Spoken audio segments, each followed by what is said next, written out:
It's a beautiful day for a walk, and in the aftermath of Rangers versus Aberdeen, let's talk about it. Let's look at all the incidences and let's see what get Chris Sutton and Chris Boyd all annoyed with each other. And first up, we've got the Duke, possible second yellow. For me, it looks like he falls and he drags Dujon Sterling to the ground. That's what it looks like to me. On first viewing, it could have been anything.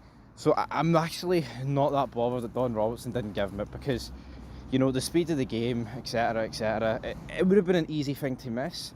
And we haven't actually seen any proper replay of it. But like this one, it's not like he went to VAR and then seen Dujon Sterling's hand and went, you know what, actually, oh no, sorry, Duke's hand, and went, you know what, that's actually, he's dragged him down. We've not done any of that business, right? But for me, it looks like when he falls, he puts his right hand out to bring him down. He's done it in a discreet fashion, I'll give him that.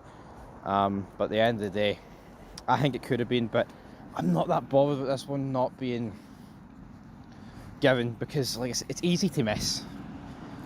I'd probably need to go back and see where Don Robertson was on the pitch, but I can understand why it would be missed. But anyway, let's go in to Dujon Sterling's red card, and for me, this one is never a red.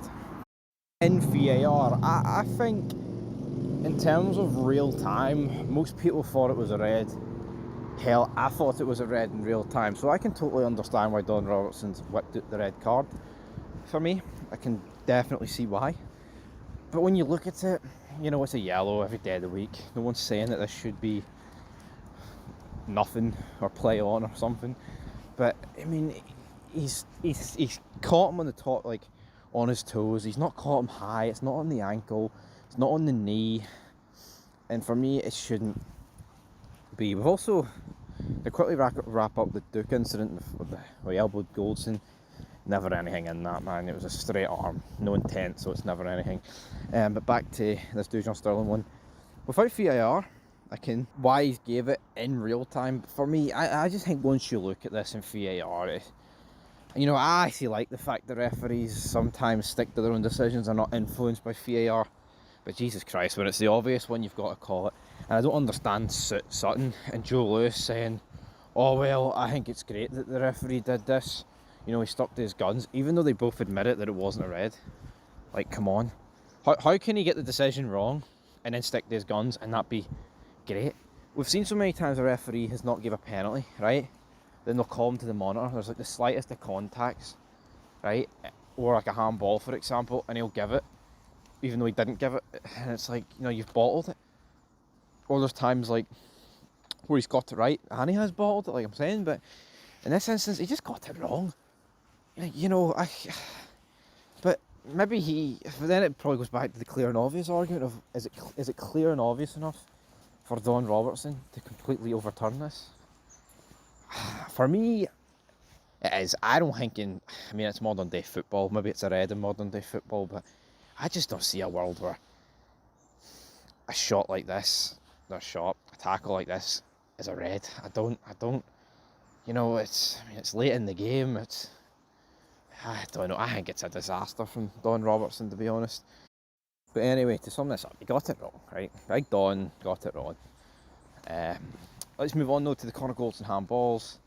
The first one, I mean, it's in a natural position and it's already flicked off another player, so therefore it can't be given. And the second one doesn't even matter because there was a foul in the build-up just in between it. So again, it can't be given, and we've seen it pretty much. Not a carbon copy of Alistair Johnston doing at Rugby Park, but pretty much. Because of course what we've seen down at Rugby Park was Alistair Johnston pretty much clear off the line with his hand. Now you can argue, oh well, you know, it's his supporting arm. I think any sort of shot that cleared off the line by an arm, unless it's the goalkeeper, shouldn't stand, to be perfectly honest. So anyway, that's my opinion. I think Butland had the Goldson one covered. We'll never know, but that one doesn't even matter. And anyway, guys, we won 2-1. Chris Boyd, Chris Sutton. Two wind-up merchants, but I kind of enjoy it. And rightfully so. Anyway, guys, that is going to do it for this video. Great day. Hopefully tonight's even better, but to be honest, it doesn't matter what happens tonight. All that matters is that Rangers under Philip Clement have made us believe. And, you know, I've got all the faith in the world. I do think finish at number 9, but I don't want to be overly negative at the end of the day, but I think it might cost us in the long term. But you know what? With that manager, if there's a guy who can get us over the line, it's him. And it's absolutely Big Phil.